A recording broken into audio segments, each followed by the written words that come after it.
there's no rain. Oh, patut lah. So Dah. we gather to do Bapak buat tu this is called rain, asking Allah to make it rain. So during you are actually gathering there, the Arab people doesn't have any problem to prostrate, put their head on the soil or the land without any trouble, any man. But once our friend from Africa, he took the newspaper, but the newspaper there is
cannot withstand the heat of Sudan.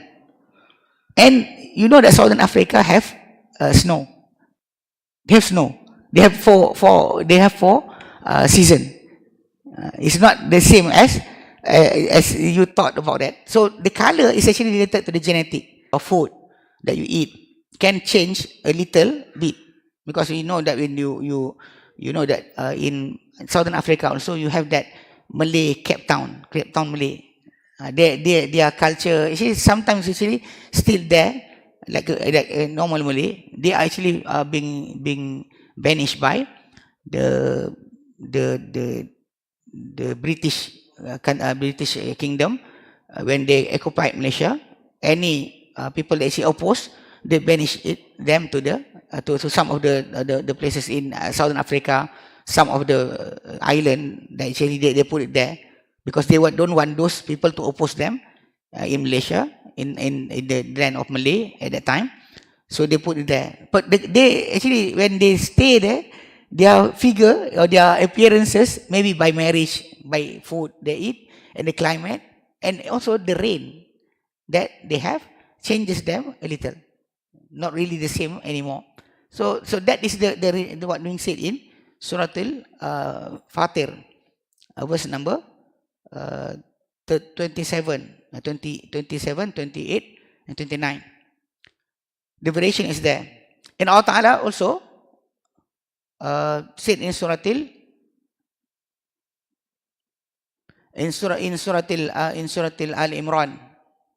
Surah Al-Imran, verse number 140. And so are this Watilkal Ayyam, is said here in Surah Al-Imran, verse number 140.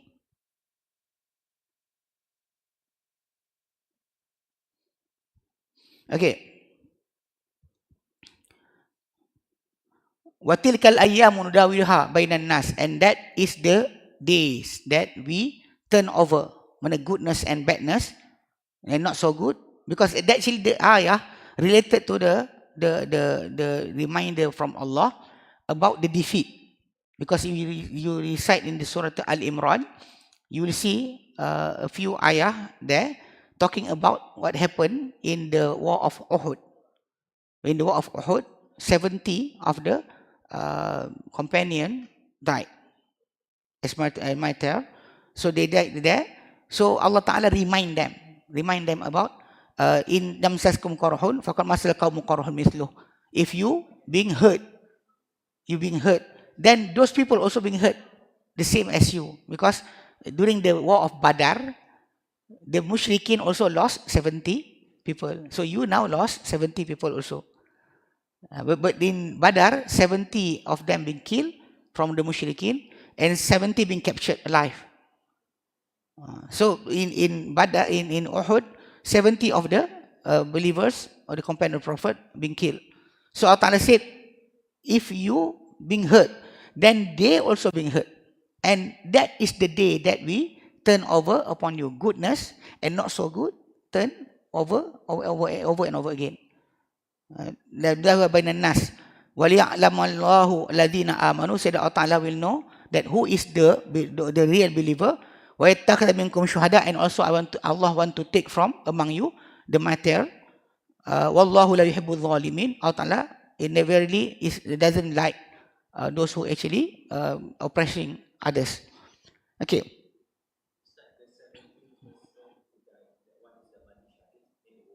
You know, yes. 70 from the believers. So that is actually hurtful, because in Badr they don't have that problem, that things. So Allah Ta'ala remind them, if you feel hurt, they also feel hurt. So something will happen to you, sometimes will happen to them. You cannot say that I want the day to be always bright. Allah Ta'ala will surely send to you something that will make you feel gloomy. He will send you. The knowledge about this will make you prepare yourself, and also you can be patient with whatever happened to you. If you don't understand it, that like we said before, from the art of happiness, you have to understand the reality of this life. What is the reality? This is what one type of it. The reality of life means that this is the way Allah Ta'ala created you. He will always make you to feel, have to feel things differently. Like sometimes happiness, sometimes badness. Like wherever He created the diversity upon your life, day and night, sweet and sour. Everything is actually related to make sure that you know that this is the life. You cannot run away from it.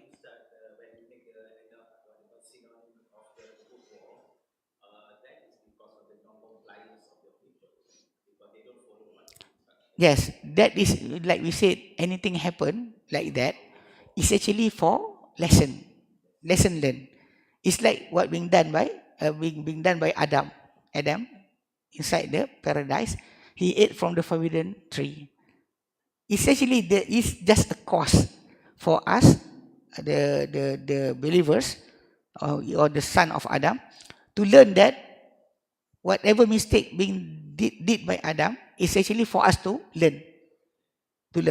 Allah Ta'ala can surely stop the shaitan or iblis from persuading Adam to woo Adam for that. But the problem is Allah Ta'ala let the thing happen for us to learn. Among things that being learned, like that, the lesson can be learned, like the story of Adam, is that we cannot feel safe even inside the mosque. You are staying in the mosque. Oh, this is the mosque of haram. No shaitan will come to me. No, don't ever say something like that. Because inside the paradise, Adam have been persuaded by the devil, the shaitan. Secondly, we say by the scholars that Adam alayhi salam, by that happening, by that story, that incident of eating from the forbidden food, he taught us about repentance to Allah. How to repent to Allah. Because he made the mistake and he repent to Allah. It's opposite of the shaitan. He made mistake and he put the blame on Allah. He said, Rabbi bima agwaitani, oh my Lord, because you misguided me. Then I will make the children of Adam also be misguided. So he actually blaming Allah. So likewise about the story of Uhud, is also the lesson can be learned, but you cannot run away from things that will happen to you. In your life, goodness and badness will be always coming to you. Happiness and sadness will happen to you. You cannot say that because I'm a believer. No sadness happened to me. The not going into the sadness all the way is just because you know the reality of the life. Because after the darkness will come the light. And after the light will come the darkness again. So you can prepare yourself. Sometimes, like we said, when you understand this, anything happen in your life, you always refer back to Allah first. You think about Allah. This happened, why? Because Allah Ta'ala wanted it to happen. So you think about it. You don't utter any wrong saying. Like the Prophet said during the death of his son Ibrahim or Abraham. Because the Prophet ﷺ did have a son, last son that he get from Maria Al-Qibtiyah from Egypt, servant being presented to him by the ruler of Egypt. So the Prophet took her as a wife, like a wife. Then she got for him, or she conceived for him Ibrahim. So when his son Ibrahim died, the Prophet said, Innal ainu la tadma. Actually, the eye is really pouring with tears. And the heart is really feel sad. But we will not say, oh Ibrahim, or Abraham, except whatever our Lord please. And we, being separated from you, we are sad. So it doesn't say that why, the word that you utter, if you not really understand the reality of life, you state why. You start to blame. You are the one that, so you will not be happy. A person that starts to forget the reality of life, they will not happy. Every time anything happen, they start to search who to be blamed. But you, when you know the reality of life, you know that things happen. You cannot run away from it. Whatever befell upon you, you cannot make it run away. Whatever miss you, it will not befell upon you. That is among the saying that the Imam Shafi'i rahimahullah, he said, why should I feel sad? Because whatever befell upon me will not miss me. Will not miss me. And whatever miss me will not befell upon me. That is the thing that you have to know. It means that if you have an accident, things that you love, actually lost or taken away, you should really think about, if you understand the reality of life, you will be surely have the calmness. You can be calm, but the thing will still happen to you. You didn't say that Allah Ta'ala will not test you, because the test of Allah continuously happen in this world. Like being said in the second ayah of Surah Al-Mulk, Alladhi khalaqal mawta wal hayata. Allah is the one that created the life and the death. Liyabluwakum ayyukum ahsanu amala. So He can test you who among you are the best in their deeds. So nobody can run away from the test. But to understand, like this one, to understand why Allah Ta'ala make variation in your life, is because you, as a human being, you feel bored. If you get just one thing, only in paradise, you will not feel bored. Only in paradise. Allah Ta'ala will create the paradise, the happiness in the paradise will everlasting. Even you can understand that when Allah Ta'ala said in the last ayah of Surah Al-Kahfi, when Allah Ta'ala said about the last ayah, about the place of the place for the staying of the believers, Allah Ta'ala said,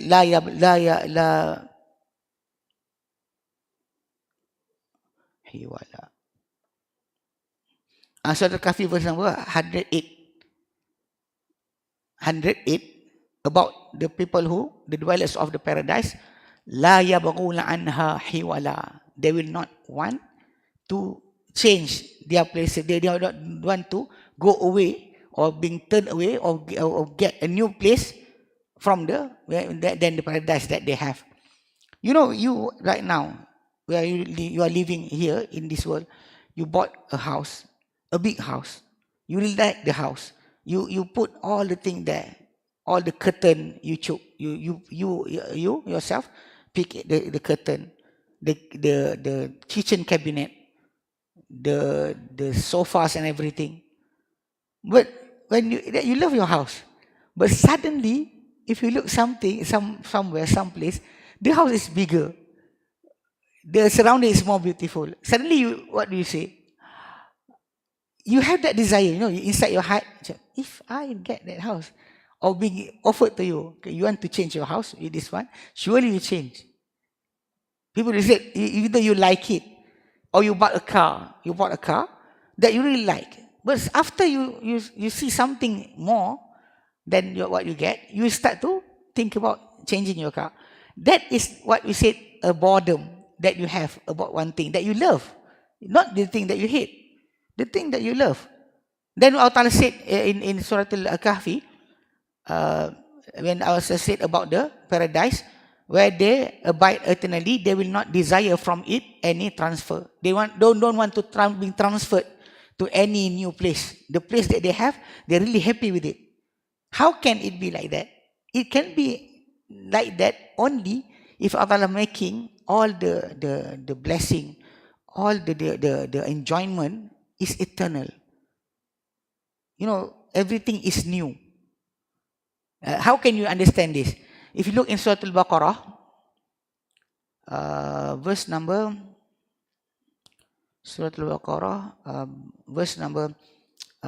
25. Allah said, وَبَشِّرِ الَّذِينَ آمَنُوا وَعَمِلُوا الصَّالِحَاتِ, and give good tidings to those who believe and do righteous deeds. أَنَّ لَهُمْ جَنَّاتٍ تَجْرِي مِنْ تَحْتِهَا الْأَنْهَارِ, that for them, they will have gardens in paradise beneath which rivers flow.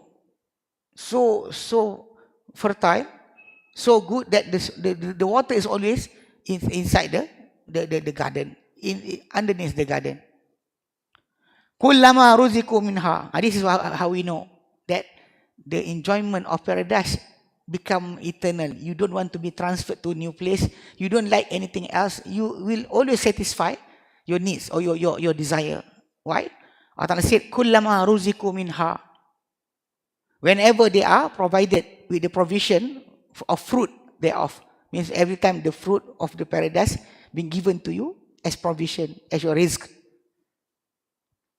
Qalu hadha alladhi ruzikna min qabl. They will say, those people in the paradise will say, this is what been provided, we were provided with before. We did eat this. We did eat this yesterday, or few days ago, we did eat this fruit. But Allah said, wa utu bihi mutashabiha, and it's given to them its likeness, means that it's different in, maybe same in color, different in taste. So when you eat something, today is delicious, very tasty. Tomorrow, more tasty. For the third day, even more tasty. So will you have any desire to get a new things? No, you don't want any new things, because Allah Ta'ala giving you the enjoyment, the taste better and better and better.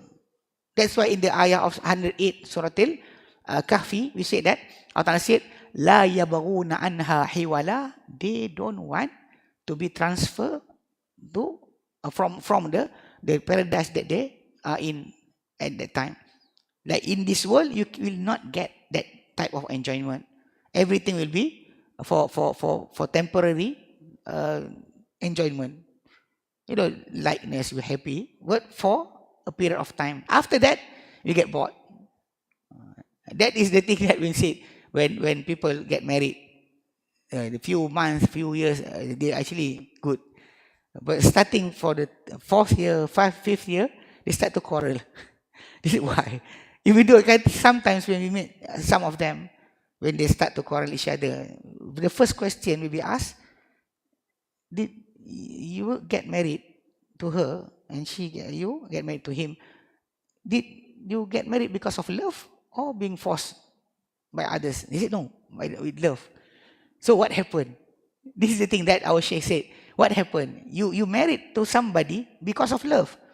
When you actually get married, you like the guy or you like the girl. You say that I will swim on the ocean of fire for you. Ocean of fire for you. But when something happened after a few years of marriage, suddenly you don't feel like that anymore. Why? Because like I said, because the enjoyment of this world is temporary. Happened to me. That happened to somebody. Came to me before. No, I think it's about 8 years ago, or 10 years ago. So this sister came to me, and she made a complaint about her husband. She said that her husband is really a businessman, but right now, he become poor. So she actually at that time having everything, a spa, a restaurant. Actually, the spa and restaurant being funded by the husband when he was rich. So now when the husband is poor, doesn't have any money, not really that rich, he start to eat some of it, getting the expenses from her. She start to complain. Start to say that the husband taking this and that, and I have to take care of the children and everything. But the husband is, happen to them. People actually rising up in their status and sometimes fell down. But the sister said something like that. So I asked her, did you get married to him by love? She said yes.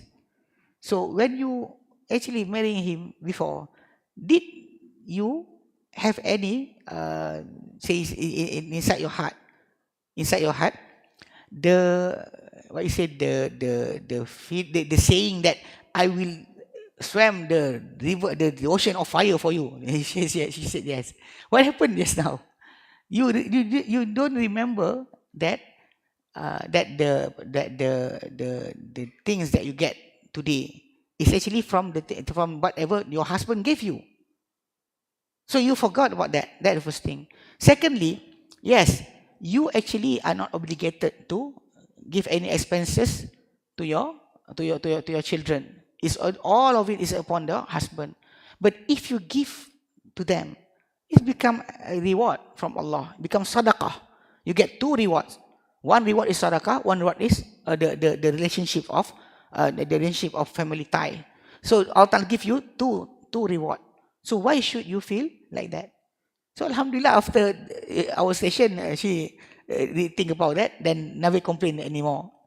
Because sometimes things like this, people forgot about what Allah Ta'ala He gave to him or her.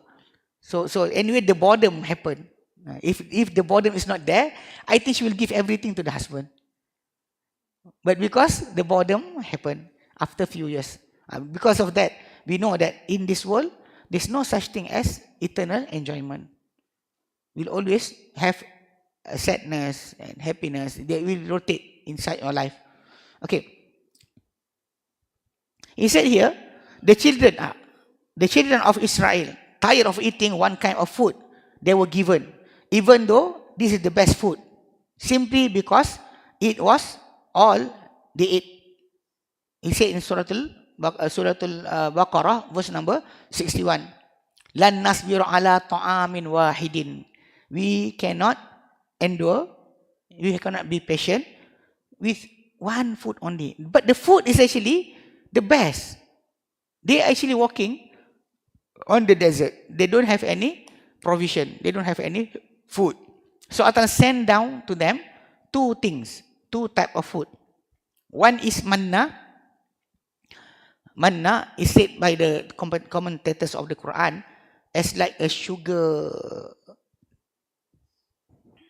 candy, cotton candy. Like a cotton candy fell from the sky, hanging on the tree. So they took it, they mix it with water, and they drank it.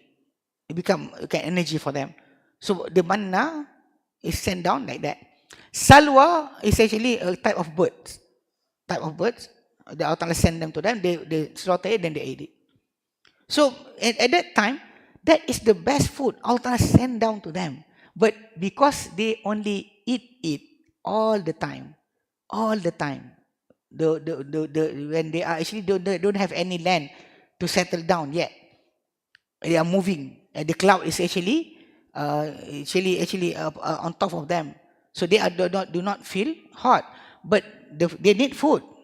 So Allah Ta'ala told send down to them, and they want water. Allah Ta'ala told Moses to strike with his cane on a stone, and the water gushing out from the stone.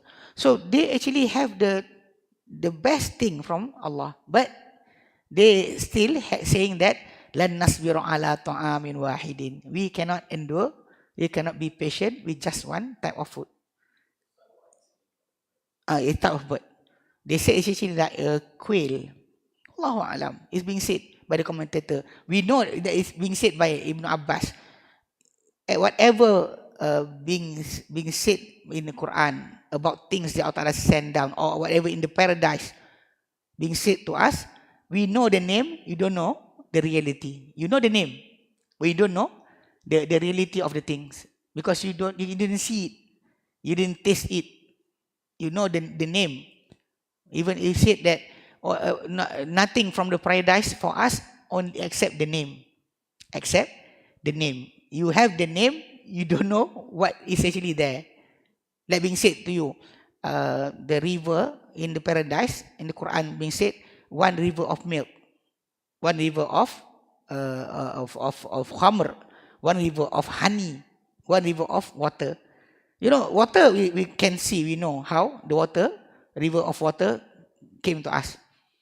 But river of honey, think about it. Honey, you think about how many bee.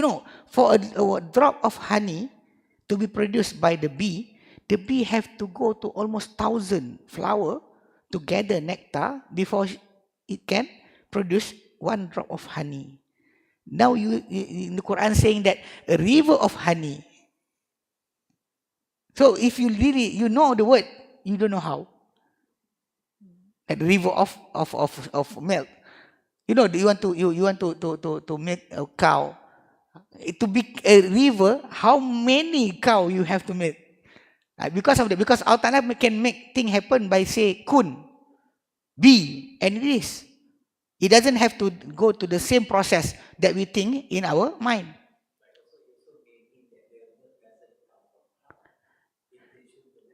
I know, but actually, when you say milk, what do you understand? When I say milk, what do you imagine in your head? Cow. The biggest cow, sheep, camel. But as you know, the biggest is cow. Even in New Zealand, when they're producing the milk, actually in New Zealand, I know a few years ago, the the cattle, the cow is more than the human.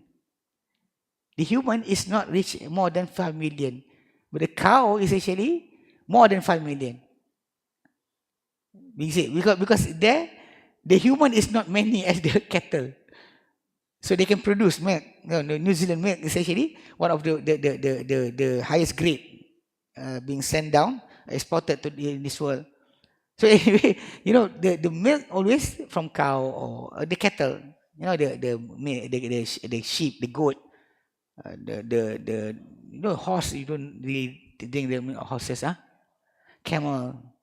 Anyway, you understand that word milk is directly there. But like I said, whatever being sent down by Allah, whatever being made by Allah, by saying kun, is something that you know the word, you don't know how. You know the word, you don't know how. How is it? You don't know. Until you reach the place. You reach the place, then you know what is the reality of whatever being said to you by Allah in the Quran. Okay. So because of that, even they, the Israelis, the Bani Israel, they get the best food from Allah. That's why Moses said, "Atastabdilul ladhi huwa adna bil ladhi huwa khair." Do you want to exchange whatever is actually lower, then it's actually what is the best? This is the best. Allah send it to you. You want cucumber, onion, garlic, and few type of beans. They asking Moses to say to Allah, make for them that. Make for them that type of food. They don't really feel tasting the food that Allah send them to them. They say, well, actually, we cannot endure it anymore. But that is the best food. That ayah is one of the dalil or the evidence that something is not good. You can say it is not really that good. You don't smear it. You don't say that I discuss it. No, you say this is lesser. This is better. It's for you to say that yes, both is food. You respect whatever you eat, but not to say wrongly. They have the things. I say the not hadith, not authentic hadith, fabricated hadith that the Prophet SAW been given to him oranges. You know, oranges. At that time, you want to travel from, let's say, the Spain. Spain have the oranges, Portugal. The word Portugal is actually from the word Portugal, the land where the oranges is there. So can you imagine they travel weeks, month from that place to Mecca to bring to the Prophet ﷺ oranges? Surely will not happen. But they start to fabricate the hadith and saying that the Prophet ate the orange. It is sour, but the Prophet said it is good. It is sweet, even though it is sour. If you eat something that is sour, your face will turn. You will start to feel like that. So the expression is actually something that you cannot avoid. Suddenly people say that don't say the food is not good. Like you ate something that is actually so salty. You say it's salty. But this rule will not be applied between husband and wife. Because the husband, if the wife cook something that is not tasty or so salty, so the husband will say, it is delicious. How my cook today? Alhamdulillah, so tasty. Because if you say something that is not tasty, then the wife will not be cooking for you for 1 month or 3 months.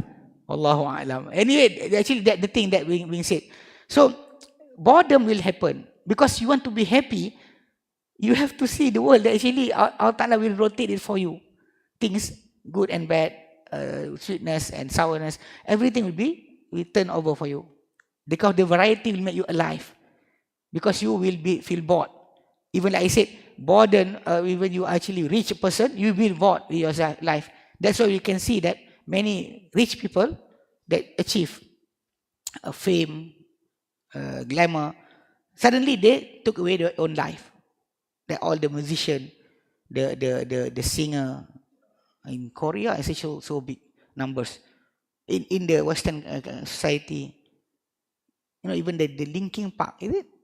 The singer of the Linkin Park, Kurt Cobain, is actually a few years more before. Most of them actually they have everything, but they're still bored.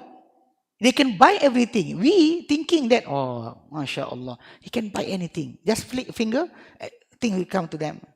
You thought that will make you happy, but those people did get that, but they don't feel happy. They fill their life with drugs and alcohol because they feel bored. Because people actually happy will not go into that type of things, because the boredom will make you think that what to do. I think that actually the same. So try to experience everything. Then in the end, making them become addict with the drugs or the alcohol. Go to the rehabilitation center, rehab, and come out and go again. They finish. They go give their money to rehab center so much. They can do it with many things. They can do with the money. So the happiness is not there, even though they have everything. They have everything, but the happiness is not there. Okay. So he said here, Al-Ma'mun. Al-Ma'mun is one of the caliphs of the Abbasid Empire. He said Al-Ma'mun will alternate between reading, standing, sitting, lying down, and saying, the soul is ever so prone to boredom. The soul is ever so prone to boredom. It means that when he actually praying to Allah, he changes his position. Sometimes he's standing, sometimes he's sitting, sometimes, because Allah Ta'ala said in the Quran, in Surah Al-Imran, verse number 131, Alladhina yadhkuruna Allaha qiyaman wa qu'udan wa ala junubihim. And those who the sign of Allah will be benefiting, will be guidance to those who remember Allah always in prayers, standing, sitting, and lying down on their side. Means that if you feel that you standing up, you feel bored about it, then pray while you are sitting or lying down. Because actually it's permissible, if not because of sickness, for you to pray the sunnah prayer, the additional prayer, not the fardu prayer. The fardu prayer, you can only sit or lie down if you have sickness. You can only sit down praying or lying down praying if you have sickness. But the sunnah prayer, like Ramadan, the Qiyam Ramadan, if you don't have the capability, or you feel bored about standing, you can sit, but you will get half of the reward. Those who pray while sitting, half of the reward of those who are standing. Those who pray lying down, half of the reward of those who pray sitting. So means that you still get the reward. But the changes that being said there by Ma'mun, he said that the soul really have prone to boredom, because always doing something, so they start to feel bored about that. So he try to pray standing, sitting, lying down. Sometimes do that changes his position to make sure that he doesn't feel bored. Even inside your house, if you always sleep in your bed, try to sleep to other places, other room inside your house. Changes that will make you can feel the changes inside your life. If not, you just one place always there, you start to feel bored. And that's why I say the mattress, you have many color, many design. You buy for your the mattress for your bed. The cover for your mattress, everything is actually because you feel bored. You feel bored. The boredom is there. You should contemplate the many form of worship that they are legislated in Islam. There are deeds of heart, of tongue, and of limbs. Because actually in the deeds, like our brother asked just now, about the variation of ibadah in Islam.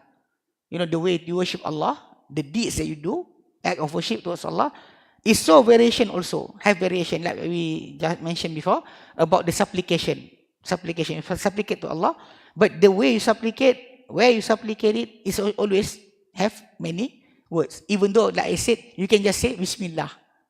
Bismillah. You want to go inside your cup, Bismillah. But you have a designated supplication. You want to go to sleep, Bismillah. Also can. But the Prophet did taught us many things. Why? Because if you just do one thing, then the boredom will come.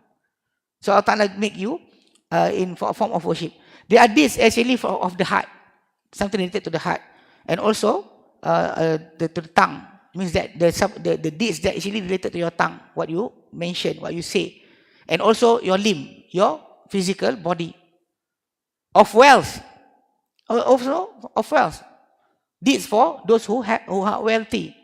They have many provision from Allah.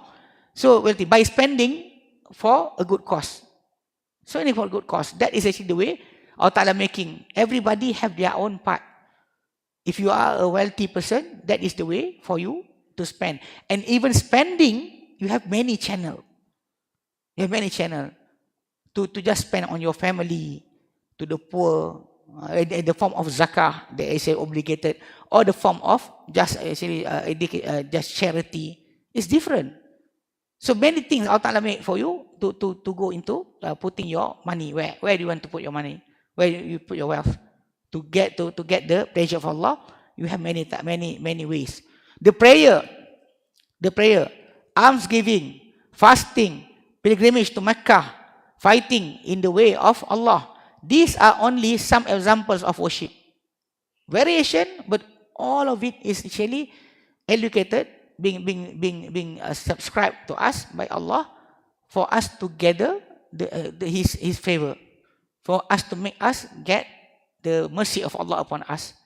But the way is different, because a person that is actually so strong, then go into things that actually related to his strength, the thing that Allah gave him. Go to war, help people. That actually, like these days, when people actually having struggle about the flood in Johor and in some places. So if you have the strength, you have the time, go there. Use your money, use your strength to help them clean their houses and everything. That is the way you use whatever Allah gave you from things. Okay, you cannot go, you have the wealth. Then you fund.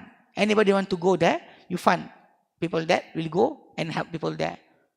If you have many means also, you send people to cook for those people there. That is all the way is related to the wealth that you have. So many form of or channel for you to do.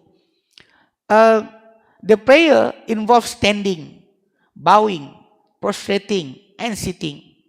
It's not just one form. Just like you go into the even those people that actually go into yoga or everything, even though they are not in the way of Allah, not in the right way, but you see that they always have a different form by sitting. They like this and like that and like that, and the sitting formation is there. Why? Because the people that doing that will get bored with whatever they are doing. Okay. In Islam, Allah Ta'ala already prescribed for us. The salah is actually by standing. After that, you have to prostrate. You have to bow and stand up and bow and prostrate to Allah. And always in the salah. And the time is very. You have the obligated one. You have the sunnah one. that actually you can do it voluntarily. So actually all of it is actually for that because the boredom will come. If you desire relaxation, vitality, and continuous productivity, then bring diversity into your work. Bring diversity into your work. Like I said, don't just sit in one place.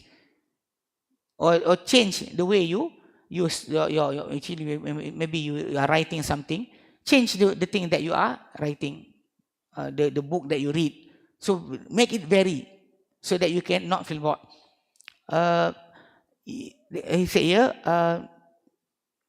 your reading and your daily life, that is the thing that will help you to become to be more to have relaxation, vitality, and continuous productivity. Okay, you have to make that as something that is really continuously changing the way that you doing your work. In terms of reading, for example, read a broad range of topic. Don't read just one thing. Read a wide range of topic. The Quran is explanation, the biography of the Prophet, blessing and peace upon him, and his companion, hadith, Islamic jurisprudence, history, literature, book of general knowledge, and so forth. Read. That don't make your life become bored. Actually, read many things. Even like I always encourage, like in television, that television is something that for entertainment, but you can benefit from it, like by watching the documentary of the world, about the human, about about everything is there. But people just stick their life with a sitcom, a drama, people drama, the drama about marriage and everything, the about the rich people, something that is not supposed to. Is really even from the start being said, cerita ini hanya rekaan semata-mata. This story is just fiction only, not related to any living human. And you start to get angry with the actor. You look at the actor and you get angry. And you be late in performing your salah because of that things. With even if you praying Maghrib, you praying quickly because you want to continue to watch it. If the commentary, for me, the commentary about the earth, about this ocean, really we're teaching you cannot go there to look by yourself.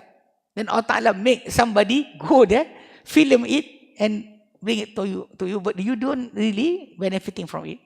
The vast variety of that. Even some documentary of criminal, about crime and everything. Actually, the last that I watched about Scientology, seriously. About Scientology, the religion that being many of the Hollywood stars is actually they embrace it.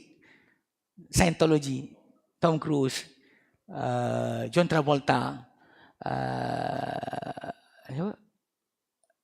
that black woman, I don't know, Oprah Winfrey. Those people actually they've been put there with all their glamour is being helped by those Scientology people. That thing, when you look into that, seriously, some of it is so similar with the Sufi group in Islam. Really similar to recruit their new recruit. They take the children. You are actually having that now in Malaysia. Like the Arkam is group, is the new group of Arkam. They actually doing that. They taken away the children in young age from the parent, because the parent always will think about the goodness of their children, but the group will make sure that the children only know them. So they separated from the mother. It's really like the Scientology. Really like the Scientology. So things like that broaden out your view. You're looking at everything happen in this world. You will not feel bored, and will help you to think about many things in this world. Okay. Distribute your time between worship and enjoying what is lawful, from visiting friends, entertaining guests, playing sport, going to on excursion, you will find yourself to be lively and bright person, because the soul delights in variety and things that are new. Like you said, anything that new, your soul will really like it. So try to make yourself like that. So this is one of the art of happiness. The art of happiness, you really know how to not feel bored. Don't get boring with one thing. Big variety in your life, inshallah ta'ala, will make you become happy. Alhamdulillah. We'll stop there. The next one will be cause of anxiety. Cause of anxiety. Okay, any question? No? Any question here? No, Alhamdulillah. You have a question. Okay.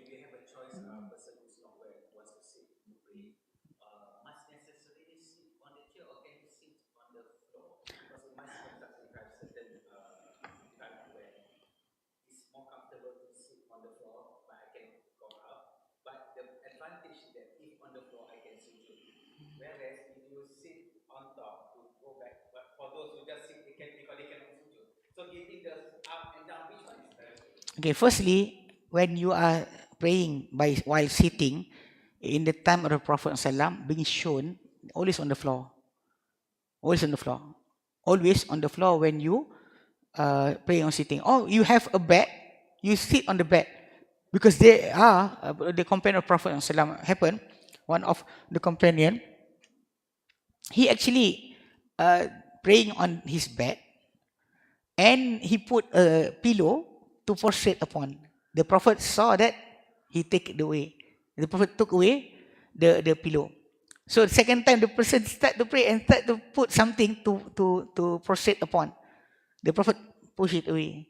After the prayer, the Prophet said, when you are praying by sitting, just make your prostration is more lower than your bowing. Means that your sujud is lower than your rukuk. That is only the difference.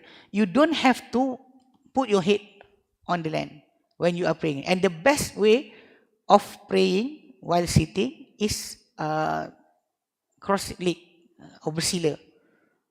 Because if you sit like this, the pressure of your body upon your leg, you feel sick. You hurt your calf and your thigh to sit always like that.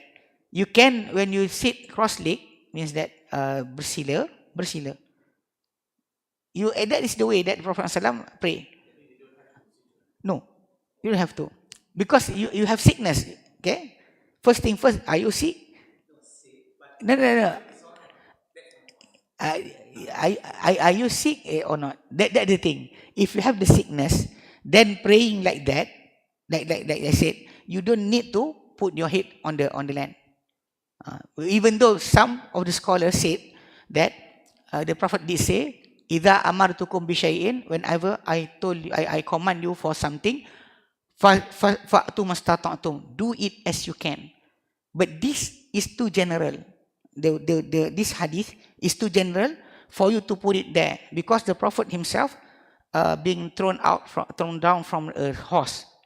He ride a horse, and the horse make it fell down, and he hurt his right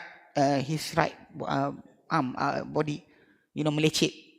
The also person that is actually have that being rubbed off by his body can stand or not. Can. But the Prophet pray while sitting from the start on the ground. And the companion, when the companion was standing, the Prophet told them to sit, because the Prophet said, if your imam is sitting, then you pray sitting. This is the first command. But 2 or 3 days before the death of the Prophet, he did pray with the believers, his companion. He is sitting, Abu Bakar standing beside him, and all the other Sahaba behind Abu Bakar. So Abu Bakar is praying according to the movement of the Prophet, and all other people is praying upon the movement of Abu Bakar. Sitting on the ground. Sitting on chair is actually something that is new. Not this is forbidden. It's easier, because some people actually, if you make them sit, they cannot stand up again. Some of people is like that. So sitting like that, sitting on the chair is not forbid. So only that some people saying that the time of the Prophet is not there because the stool or the chair is not something that is owned by everybody. You know, at that time, you want to make a chair, you have to find a wood. You have to find a wood. You have to you know, it's so difficult. You have to if you buy it from a carpenter, it's so expensive. So this day, like the plastic chair and everything, it's actually so cheap. You can get it easy these days. Because of that, the easiness then is help some people. They actually, if they said, I have a teacher in Perak. He have problem with his knee, so he can walk. But whenever he sit to teach, when he want to stand up and walk again, he take around 2 or 3 minutes to start walking. Can you imagine if he sit on the ground? What will happen to him? So he'll come and say, Bismillah. He's standing, he wait for almost 3 minutes. After that, he will start to walk. Then actually the people that have problem with their knee, Shaykh Ibn Saimin rahimahullah, anything that make you hurt inside your prayer and distracting you from concentrating yourself to the prayer, it must be taken off. That's why sitting on chair or everything is actually permissible because of that. Because it will make you pray with calm heart, you remembering Allah, not remembering your pain.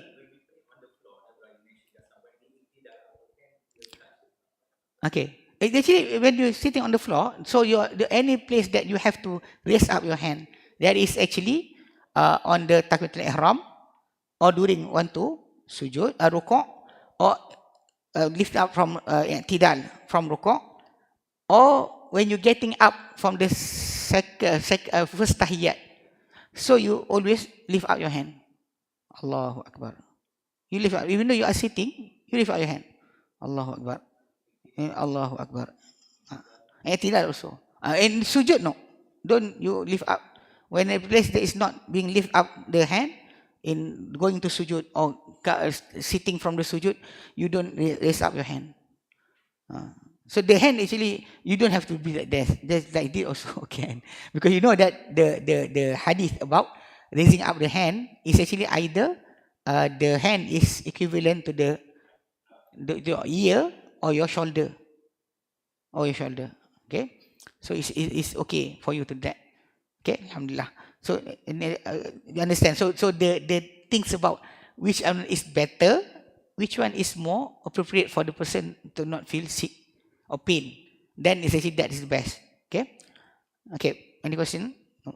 Alhamdulillah. So we stop here. You could inshallah Shaykh will be here next week. Wallahu a'lam. If not, I will send it to him. Wallahu a'lam. Sallallahu ala Muhammadin wa sallam. Alhamdulillah rabbil alamin.